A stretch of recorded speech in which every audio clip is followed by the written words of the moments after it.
ऋतु जी, मेरा पहला सवाल आपसे ये है कि आपने अपना बिजनेस शुरू कैसे करा? पहले मैंने अपनी ग्रेजुएशन कंप्लीट की थी। उसके बाद ही मैंने आज सोचा कि अब पढ़ी हूँ तो भाई पढ़ने के बाद थोड़ा सा कुछ करूँ अपने लिए, अपनी ज़िंदगी जीऊँ। तब मैंने ऑनलाइन बिजनेस करने का सोचा।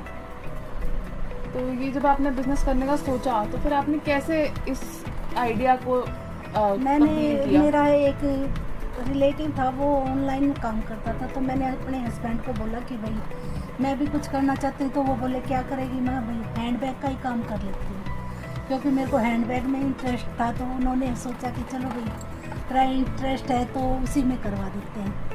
तो आपने जैसे अमेज़ॉन या फ्लिपकार्ट जैसी वेबसाइट्स के थ्रू अपना बिजनेस शुरू किया, तो और कैसे माध्यम से आप अपना ये बिज़नेस, जैसे अगर कोई नया ये ऑनलाइन बिज़नेस शुरू करना चाहता है तो वो ये बिज़नेस कैसे शुरू करें?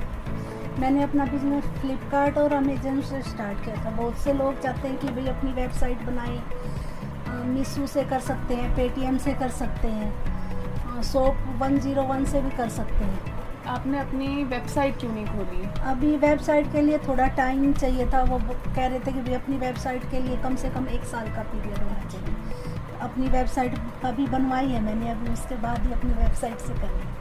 जी, तो जो आप ये बिज़नेस करते हैं ऑनलाइन बिज़नेस, इसमें कितना प्रॉफिट कमा सकते हैं? इसमें प्रॉफिट तो मैं जो भी करते हैं बिजनेस वो प्रॉफिट ही होता है। हम घर बैठे कुछ भी काम करते हैं तो वो हमारे लिए तो प्रॉफिट ही है। उसके लिए हमें कहीं बाहर जाने की ज़रूरत नहीं। सिर्फ हमें अपना बिजनेस के लिए स्टॉक रखना ज़रूरी होता है कि भाई ये स्टॉक हम कंप्लीट रखें। तो जैसे क्योंकि आप घर से शुरू कर रहे हैं तो इसमें कोई खास इन्वेस्टमेंट नहीं होती? नहीं, उसमें खास इन्वेस्टमेंट ये है भी जो आगे ज़्यादा बढ़ाना चाहता है तो वो कर सकता है इन्वेस्टमेंट। ना तो जितना प्रॉफिट है मैं तो उतने के हिसाब से अपना बिजनेस आगे बढ़ाना चाहती हूँ। तो जैसा आप अमेज़ॉन या फ्लिपकार्ट पे अपना सामान बेचते हैं तो उसमें आप कोई वो कमीशन काटते होंगे। हाँ जी। तो आप हमें प्लीज़ उस कमीशन रेट के बारे में बताएं। कमीशन रेट तो भाई सबके अपने अपने अलग अलग हैं, लेकिन ये है ज़्यादा नहीं काटते। वो मार्जिन ही होता है हमारा, जो कुछ होता है उसी में से प्रॉफिट भी होता है। हमारा जो पैकिंग मटेरियल होता है सब कुछ उसी में ही ऐड होके फिर भी हमें प्रॉफिट ही होता है। इसमें ज़्यादा कुछ करने की ज़रूरत नहीं होती। तो क्या उस कमीशन रेट से आपके प्रॉफिट पे कोई असर पड़ता है? नहीं, कोई असर नहीं पड़ता। उस प्रॉफिट रेट पे हमारे पे कोई असर नहीं होता। तो मैं अपने दर्शकों को बता दूं कि जो ये बैग्स का कारोबार है इसका कमीशन रेट अमेज़ॉन पे 7 से 10% के बीच में होता है। और अगर आप कोई और प्रोडक्ट बेचना चाहते हैं तो उसका रेट आप अमेज़ॉन की वेबसाइट पर जाकर चेक कर सकते हैं। ऋतु जी, मेरा अगला सवाल आपसे ये है कि कोई अगर ऑनलाइन बिजनेस शुरू करना चाहता है तो उसे कितनी इन्वेस्टमेंट या कितनी लागत लगानी चाहिए? मैंने तो जी अपना 10,000 रुपये से बिजनेस स्टार्ट किया था। कई बार किसी का ज़्यादा बजट होता है तो वो अपने बजट के हिसाब से ही अपना बिजनेस शुरू कर सकता है। क्योंकि मेरे पास तो अपने 2-4 पर्स रखे थे जो कि मेरी हॉबी थी। तो मैंने शुरू में उसका पहले फ़ोटो शूट करवाया। फ़ोटो शूट करने के बाद फ्लिपकार्ट पे लिस्टिंग की थी। लिस्टिंग करने के बाद ही आगे का प्रोसेस शुरू होता है। तो ये सारा प्रोसेस ऑनलाइन ही होता है? हाँ जी, ऑनलाइन ही होता है। तो जब आपने ये बिज़नेस शुरू किया तो आपने कितना स्टॉक रखा? कितना? मिनिमम एक हैंडबैग के 10 पीस रखे थे, जिससे कि जैसे जैसे बिजनेस बढ़ता गया वैसे वैसे मैंने अपना स्टॉक भी बढ़ाना शुरू कर दिया। अब मेरे पास एक सैंपल के कम से कम 100 पीस हैं। तो ऋतु जी, क्या आप हमारे दर्शकों को अब बताएंगी कि ऑनलाइन प्रोडक्ट बेचने का प्रोसेस क्या होता है? कहाँ से ये प्रोसेस शुरू होता है और कहाँ जाके ख़त्म होता है? ये प्रोसेस मैम ऑर्डर आने से शुरू होके उनके घर तक डिलीवर होने पर ही जाके ख़त्म होता है। सबसे पहले तो हम इसको मार्केट से खरीदती हूँ। मैं तो सैंपल मार्केट से लेती हूँ, फिर फ़ोटो शूट कराती हूँ और फिर फ़ोटो शूट को लिस्टिंग वगैरह में ऐड करती हूँ। तब वहाँ से ऑनलाइन ऑर्डर आता है, फिर डिस्पैच होता है। तो मेरे यहाँ से गाड़ी आती है तो गाड़ी लेके जाती है। गाड़ी ही रिटर्न कोई होता है तो वो रिटर्न भी दी जाती है। तो जी, जैसे आपके पास आपके प्रोडक्ट होते हैं और ये आपको अमेज़ॉन पे बेचने होते हैं, तो क्या आप इसकी पैकिंग खुद करती हैं या इसकी पैकिंग खुद करते हैं? तो इसका सामान आपको अमेज़ॉन वगैरह देते हैं? नहीं, हमारा खुद का सामान होता है। ये हम ऑनलाइन भी मंगा लेते हैं, कई बार हम बाहर से भी सेलिंग कर सकते हैं। तो जो शिपिंग कंपनी होती है जिसके थ्रू आप ये प्रोडक्ट डिलीवर करवाते हैं, क्या ये भी अमेज़ॉन प्रोवाइड करता है या आप खुद प्रोवाइड? ये तो लॉजिस्टिक पार्टनर होते हैं जो कंपनी के थ्रू ही हमें मिलते हैं। तो ये कॉन्टैक्ट आपको अमेज़ॉन ला के देता है? हाँ जी। जी, तो एक बार आपने प्रोडक्ट डिलीवर करवा दिया, फिर आपको उसकी पेमेंट कैसे मिलती है? पेमेंट हमारे खाते में ही आ जाती है। इसके लिए हमें करंट अकाउंट खुलवाना होता है। करंट अकाउंट में ही हमारी पेमेंट सारी डिलीवर।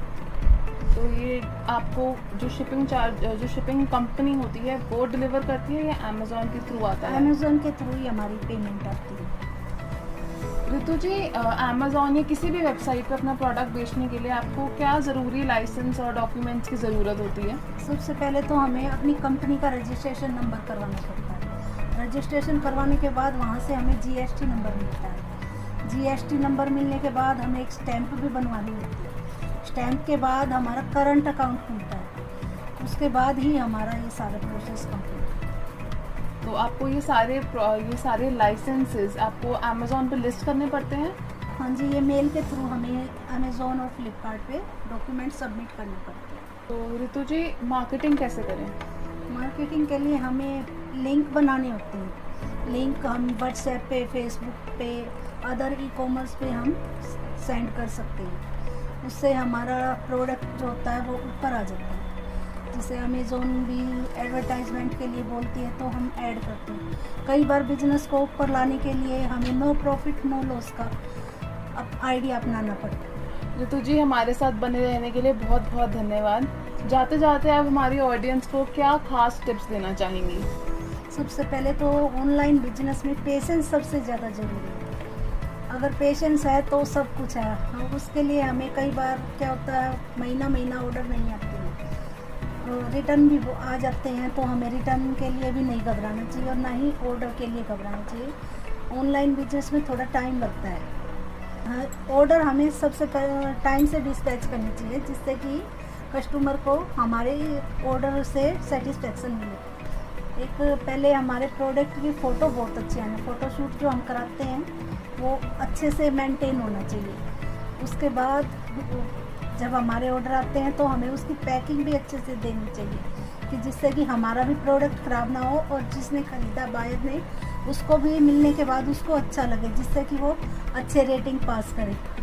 हमें अपने रिव्यूज़ पे ध्यान रखना चाहिए कि हमारे कस्टमर को क्या पसंद नहीं आया, तो हमें बीच बीच में अपने कमेंट पढ़ते रहना चाहिए, उनका जवाब देते रहना चाहिए, ताकि हम कस्टमर की डिमांड को अच्छे से कंप्लीट कर सकें। हमें अपने बिजनेस को आगे बढ़ाने के लिए नए फैशन के और अलग अलग तरह के डिज़ाइन डालने चाहिए। मेरा तो हैंडबैग का काम है, तो मैं हैंडबैग में ही ज़्यादा चॉइसेस रखती हूँ कि मार्केट जाती हूँ तो वहाँ जो भी कुछ नया दिखता है तो मैं कोशिश करती हूँ कि अपने बिजनेस में ऐड करती हूँ। ऋतु जी, हमारे सारे सवालों का जवाब देने के लिए बहुत बहुत धन्यवाद।